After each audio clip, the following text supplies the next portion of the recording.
ना मोनोसेक्राइड हमने डिस्कस कर लिया। अब नेक्स्ट है ओलिगोसेक्राइड। ओलिगोसेक्राइड बहुत से मोनोसेक्राइड से मिल के बनता है, तो ये एक लार्ज स्ट्रक्चर है। अब जब हम ओलिगोसेक्राइड को हाइड्रोलाइज करेंगे तो ये 2,2-10 मोनोसेक्राइड में ब्रेक होगा। फॉर एग्जांपल हमारे पास एक ओलिगोसेक्राइड है, हमने क्या किया, इसको हाइड्रोलाइज किया। हाइड्रोलिसिस कैसे होती है? वाटर की प्रेजेंस में। कौन सा प्रोसेस है ये? हाइड्रोलिसिस। हाइड्रोलिसिस में क्या होता है? वाटर की प्रेजेंस में एक लार्जर कंपाउंड स्मॉल यूनिट्स में ब्रेक होता है। तो यहाँ पे कोई रिएक्शन होगा? बिल्कुल होगा। यहाँ पे हमें 2-10 मोनोसेक्राइड्स मिलेंगे। डिपेंड करता है कि ओलिगोसेक्राइड में कितने यूनिट्स हैं। अगर ये 2 यूनिट से मिलके बना है तो यहाँ पे हमें 2 मोनोसेक्राइड मिलेंगे। अगर ये 3 मोनोसेक्राइड से मिलके बना है तो यहाँ पे हमें 3 मोनोसेक्राइड मिलेंगे। तो इस तरह से, ठीक है। हम यहाँ पे एक जनरल इक्वेशन लिख रहे हैं। जैसे कि अगर हम एग्जाम्पल लें माल्टोस, सही है। माल्टोस क्या है? एक ओलिगोसेक्राइड। इसको जब हम हाइड्रोलाइज करेंगे तो हमें 2 ग्लूकोज मिलेगा, ठीक है। ग्लूकोज क्या है? मोनोसेक्राइड। तो माल्टोस 2 ग्लूकोज से मिल के बना है, तो इसीलिए जब माल्टोस ब्रेक हो रहा है तो हमें 2 मोनोसेक्राइड मिल रहे हैं, 2 ग्लूकोज मिल रहा है। इसी तरह से एक और डाइसेक्राइड है सक्रोज। सक्रोज को जब हम हाइड्रोलाइज करेंगे तो ये ब्रेक होगा एक ग्लूकोज और एक फ्रक्टोज में, क्योंकि ये ग्लूकोज और फ्रक्टोज से मिलके बना है। इसके अलावा एक और हमारे पास है oligosaccharide lactose. Lactose milk sugar है। इसको जब ब्रेक करेंगे तो ये ब्रेक होगा ग्लूकोज और गैलेक्टोज में। गैलेक्टोज भी एक मोनोसेक्राइड है, ठीक है। तो इस तरह से जो ओलिगोसेक्राइड है वो हाइड्रोलाइज होता है स्मॉलर यूनिट्स में, मोनोसेक्राइड्स में। अच्छा, अब यहाँ पर देखो हमें 2 मोनोसेक्राइड मिल रहे हैं, सही है, इन तमाम रिएक्शंस में। तो ऐसे ओलिगोसेक्राइड जो 2 मोनोसेक्राइड में ब्रेक हो, इसे हम क्या कहते हैं? डाइसेक्राइड। इसे क्या कहते हैं? डाइसेक्राइड। इसी तरह से अगर एक ओलिगोसेक्राइड है जो ब्रेक हो रहा है 3 मोनोसेक्राइड्स में, उसे क्या कहेंगे? ट्राइसेक्राइड। तो इस तरह से क्लासिफिकेशन है। अब नेक्स्ट पॉइंट ये है कि ये भी क्रिस्टलाइन सॉलिड है, जैसे कि मोनोसेक्राइड था, सही है। और ये सॉल्युबल भी है वाटर में, सॉल्युबल है मोनोसेक्राइड की तरह। इसके अलावा ये स्वीट इन टेस्ट है, सही है, जैसा कि मोनोसेक्राइड था।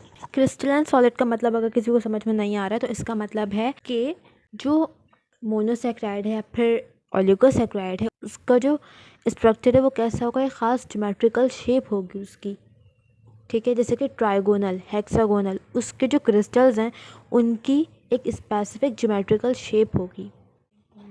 अच्छा, एक और टर्म है यहाँ पे ग्लाइकोसाइडिक बॉन्ड या फिर ग्लाइकोसाइडिक लिंकेज। ये क्या है? देखो, ओलिगोसेक्राइड हो या फिर पॉलीसेक्राइड, ये बहुत से मोनोसेक्राइड से मिलके बना है। तो मोनोसेक्राइड के बिटवीन कोई फोर्स होगी, कोई बॉन्डिंग होगी, तभी तो वो एक साथ कनेक्टेड हैं, ठीक है। ये सारे क्या है? मोनोसेक्राइड्स। तो देखो ये मोनोसेक्राइड्स हैं, मोनोसेक्राइड मोनोसेक्राइड, सही है। इनके बिटवीन बॉन्डिंग है। इस बॉन्डिंग को हम क्या कहते हैं? ग्लाइकोसाइडिक बॉन्ड या फिर लिंकेज। ये भी मोनोसेक्राइड मोनोसेक्राइड मोनोसेक्राइड, सही है। तो ये सारे क्या हैं? बॉन्ड्स हैं। इस बॉन्ड को हम क्या कहते हैं? Glycosidic bond. तो ग्लाइकोसाइडिक बॉन्ड वो बॉन्ड है जो मोनोसेक्राइड के बिटवीन प्रेजेंट है। 2 मोनोसेक्राइड आपस में कनेक्टेड हैं, किस बॉन्ड के थ्रू? किस फोर्स के थ्रू या किस लिंकेज के थ्रू? Glycosidic bond. जैसे कि अगर ये डाइसेक्राइड है, सही है, 2 मोनोसेक्राइड है, डाइसेक्राइड है, ये जो बॉन्ड है ये क्या है? Glycosidic bond. तो यहाँ पे हमारा ओलिगोसेक्राइड भी कंप्लीट हो गया। अब नेक्स्ट हमने करना है पॉलीसेक्राइड। अच्छा, अभी तक हमने मोनोसेक्राइड पे बात कर ली। मोनोसेक्राइड वो कार्बोहाइड्रेट है जो फर्दर हाइड्रोलाइज नहीं होगा। उसके बाद है ओलिगोसेक्राइड जो कि 2-10 मोनोमर्स रिलीज़ करेगा हाइड्रोलिसिस होने पर। उसके बाद है पॉलीसेक्राइड। पॉलीसेक्राइड ऐसे कार्बोहाइड्रेट हैं जो मोर देन 10 मोनोसेक्राइड प्रोड्यूस करेंगे जब हम इनकी हाइड्रोलिसिस करवाएंगे। जैसे कि हमारे पास अगर एक पॉलीसेक्राइड है, सही है, उसको हमने हाइड्रोलाइज किया in the presence of water. तो ये कौन सा प्रोसेस है? हाइड्रोलिसिस। अब जो यहाँ पे मोनोसेक्राइड बनेंगे वो मोर देन 10 मोनोसेक्राइड्स होंगे। जैसे कि एक पॉलीसेक्राइड है स्टार्च, इसको हमने वाटर से रिएक्ट करवाया, स्टार्च ग्लूकोज की कंबाइंड फॉर्म है तो ये ग्लूकोज रिलीज़ करेगा C6H12O6। बट कितने ग्लूकोज होंगे, n नंबर, मतलब यहाँ पे ग्लूकोज रिलीज़ होगा मोर देन 10। इसके अलावा एक तो ये पॉइंट हो गया। इसके अलावा इसको हम पॉलीमेरिक कार्बोहाइड्रेट भी कहते हैं क्योंकि ये पॉलीमर है ना। पॉलीसेक्राइड क्या है, पॉलीमर। और ओलिगोसेक्राइड भी क्या है, पॉलीमर। मोनोसेक्राइड क्या है, मोनोमर। ओलिगोसेक्राइड की तरह यहाँ पर भी जो मोनोसेक्राइड कनेक्ट होंगे वो किसके थ्रू होंगे, एक फोर्स के थ्रू, एक बॉन्डिंग के थ्रू। उसका नाम क्या था, ग्लाइकोसाइडिक बॉन्ड या फिर लिंकेज। अच्छा, अभी तक हमने मोनोसेक्राइड और ओलिगोसेक्राइड को देखा था कि ये स्वीट इन टेस्ट था, बट पॉलीसेक्राइड क्या है, टेस्टलेस है। इसके बाद मोनोसेक्राइड और ओलिगोसेक्राइड वाटर में सॉल्युबल था, पॉलीसेक्राइड इनसॉल्युबल है। मोनोसेक्राइड और ओलिगोसेक्राइड का स्ट्रक्चर कैसा था, क्रिस्टलाइन सॉलिड, जबकि जो पॉलीसेक्राइड है वो कैसा है, एमरफस, मतलब इसकी कोई ख़ास ज्योमेट्रिकल शेप नहीं है। इसके अगर हम एग्जाम्पल देखें तो एग्जाम्पल में हमारे पास आता है जो कंबाइंड फॉर्म है ग्लूकोज की, लाइक सेलुलोज और स्टार्च। इसके अलावा ग्लाइकोजन। सेलुलोज हमें कहाँ पर मिलता है, प्लांट सेल वॉल में। प्लांट सेल वॉल, प्लांट का जो सेल वॉल है वो, इसका जो मेजर कॉन्स्टिट्यूएंट है वो क्या है, सेलुलोज। और सेलुलोज एक पॉलीसेक्राइड है। इसके बाद स्टार्च। स्टार्च देखो, प्लांट अपनी बॉडी में ग्लूकोज बना रहा है, ठीक है, C6H12O6। ये प्लांट बना रहा है फोटोसिंथेसिस के थ्रू। अब ये जो ग्लूकोज है ये प्लांट अपनी बॉडी में स्टोर रखता है अपने रूट्स में। किस फॉर्म में स्टोर रखता है, स्टार्च की फॉर्म में। तो स्टार्च क्या है, stored form of glucose in plants. Plant में जो ग्लूकोज स्टोर है वो किस फॉर्म में है, स्टार्च की फॉर्म में। अच्छा, अब एनिमल्स भी अपनी बॉडी में ग्लूकोज को स्टोर रखते हैं, वो किस फॉर्म में, ग्लाइकोजन की फॉर्म में। तो ग्लाइकोजन भी क्या है, स्टोर्ड फॉर्म ऑफ ग्लूकोज है, बट इन एनिमल्स। अगर बात हो प्लांट में ग्लूकोज स्टोरेज की तो वो किस फॉर्म में है, स्टार्च। अगर एनिमल में ग्लूकोज स्टोरेज की बात हो तो वो किस फॉर्म में है, ग्लाइकोजन। प्लांट्स स्टार्च स्टोर रखता है अपने रूट्स में, और एनिमल में जो ग्लाइकोजन स्टोर होता है वो लिवर में होता है ज़्यादातर, और मसल्स में भी होता है। ग्लाइकोजन को हम एनिमल स्टार्च भी कहते हैं। क्या कहते हैं, एनिमल स्टार्च। यहाँ तक हमारा कार्बोहाइड्रेट की टाइप्स कंप्लीट हो गई है। अब इसके सोर्सेज बाकी हैं और यूजेस। नेक्स्ट हमने डिस्कस करना है सोर्सेज। तो ग्लूकोज और फ्रक्टोज हमें मेजर जो इसका सोर्स है वो है फ्रूट्स और हनी, ठीक है। इसके अलावा सक्रोज को हम कैन शुगर भी कहते हैं। इसका जो मेन सोर्स है वो है शुगर केन। लैक्टोज को हम कहते हैं मिल्क शुगर। लैक्टोज कहाँ प्रेजेंट होगा, मिल्क में। Maltose wheat. सेलुलोज हमें पता है जो सेल वॉल उसका मेजर कंपोनेंट है। स्टार्च का स्टोर फॉर्म प्लांट कहाँ स्टोर करता है, रूट्स में। तो जो रूट वेजिटेबल्स हैं वो मेजर सोर्स है स्टार्च का, जैसे कि पोटैटो। इसके अलावा बीन्स वगैरह जो होते हैं उसमें भी प्लांट स्टोर रखता है स्टार्च। उसके बाद ग्लाइकोजन कहाँ स्टोर होता है, लिवर में और मसल्स में।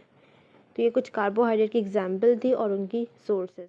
अच्छा, अब नेक्स्ट टॉपिक है यूजेस ऑफ कार्बोहाइड्रेट।